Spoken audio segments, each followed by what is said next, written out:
Hello friend, नमस्कार। त्रिपाल अपने यूट्यूब चैनल पर बहुत प्यारा बहुत मजेदार भोले बाबा गाना सी चर्चा की।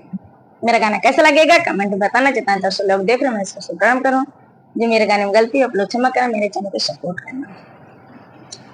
काम नहीं गजड़िया गजवादी हेले से हो भोला बाऊ राउले। काम नहीं गजड़िया गजवादी हेले से हो भोला बाऊ राइले। काम नहीं गजड़िया गजवादी हेले से हो भोला बाउराय। भोला बाउराइले आकाशे चढ़ी जाले। भोला बाउराइले आकाशे चढ़ी जाले। ऊपरा से डामरू बजावाई हो भोला बाउराइले। ऊपरा से डामरू बजावाई हो भोला बाउराउले। कावा नहीं गजड़िया गजवादी हेले से हो भोला बाउराइले।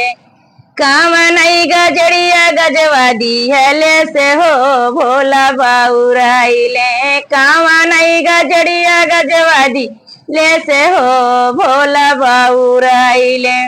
भोला बाउराइले आकाशे चढ़ी जाले। भोला बाउराइले आकाशे चढ़ी जाले। ऊपर से बिछुआ दिखाइले हो भोला बाउराइले। ऊपर से बिछुआ देखाइले न हो भोला बाउराइले। कावा नहीं गजड़िया गजवादी हेले से हो भोला बाउराइले। कावा नहीं गजड़िया गजवादी हेले से हो भोला बाउराइले। भोला बाउराइले आकाशे चढ़ी जाले। भोला बाउराइले आकाशे चढ़ी जाले। भोला बाउराइले आकाशे चढ़ी जाले। ऊपर से चनना दिखावले हो भोला बाउराइले। ऊपर से चनना दिखावले हो भोला बाउराइले। काम नहीं गजड़िया गजवादी हेले से हो भोला बाउराइले। काम नहीं गजड़िया गजवादी हेले से हो भोला बाउराइले।